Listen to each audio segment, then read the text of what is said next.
Sahabat intelligence, Anda tentu paham bahwa keberhasilan dalam berinvestasi bukan saja karena pilihan investasi yang tepat, tetapi juga karena piawai dalam menerapkan resep alias strategi yang dipilih.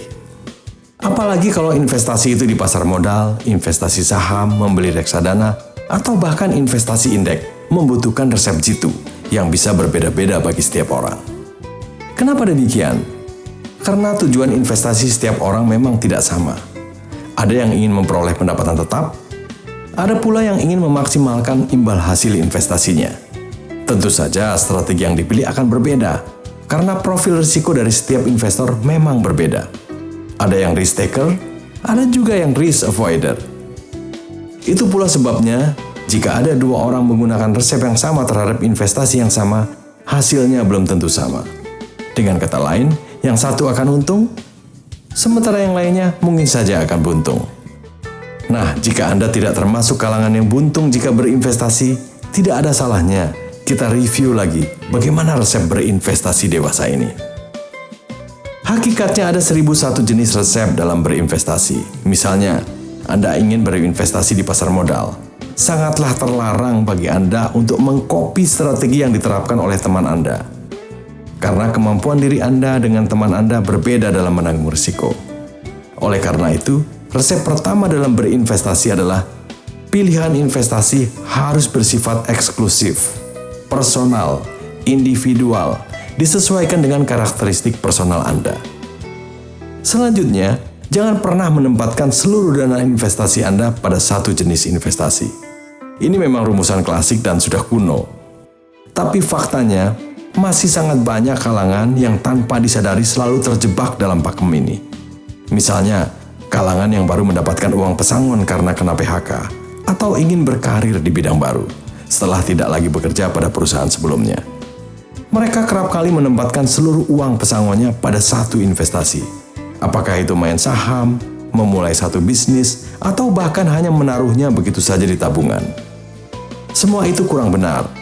Kalau dana pesangon hanya ditempatkan di tabungan, nilainya akan tergerus oleh inflasi dan biaya administrasi tabungan itu sendiri. Jadi meskipun aman, namun imbal hasilnya sangat tidak maksimal.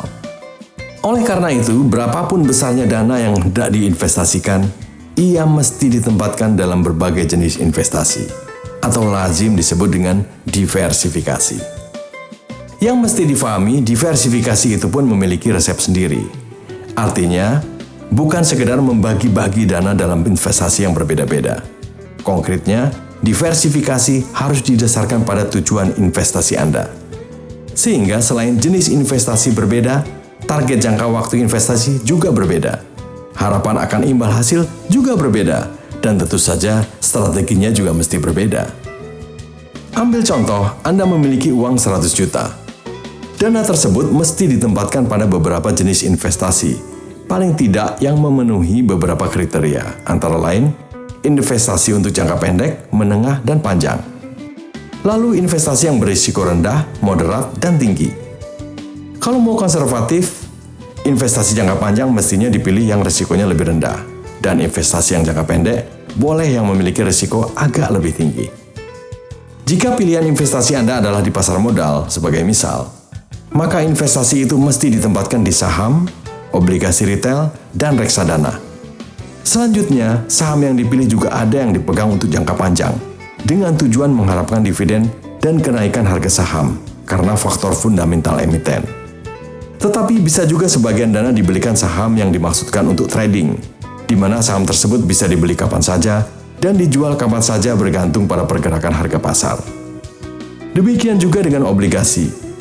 Ada yang memang dimaksudkan dipegang hingga jatuh tempo, misalnya ORI, Obligasi Republik Indonesia, di mana bondholder berharap mendapatkan imbal hasil tetap sampai dengan jatuh tempo.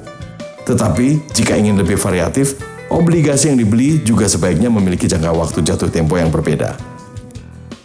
Pola diversifikasi semacam itu bisa memberikan peluang keuntungan yang lebih besar, karena bondholder pada saat tertentu bisa menjual kembali obligasi jika terjadi perubahan harga di pasar, misalnya akibat pergerakan suku bunga.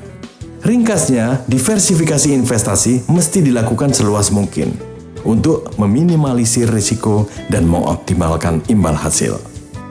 Resep yang lain adalah bahwa resep itu sendiri sebaiknya diberikan oleh orang-orang yang kompeten untuk menerbitkan resep. Kalau Anda sakit, resep yang benar mestinya diberikan oleh dokter, bukan oleh tetangga sebelah rumah Anda atau pacar Anda yang mungkin merasa tahu banyak hal. Begitu pula dengan resep investasi untuk diri Anda. Benar, yang tahu persis mengenai karakteristik personal Anda adalah diri Anda sendiri. Kecuali jika terhadap diri sendiri pun Anda berbohong. Namun agar takaran resep itu sendiri menjadi pas, sebaiknya Anda berdiskusi dengan para ahli di bidang investasi. Tentu saja harus dibedakan antara resep investasi dengan prospektus produk investasi. Sebab jika Anda keliru memilih si konsultan, maka yang Anda temui sebenarnya hanyalah salesman produk investasi. Jadi, resep ketiga dalam berinvestasi adalah hati-hati memilih siapa yang Anda inginkan memberikan resep kepada diri Anda.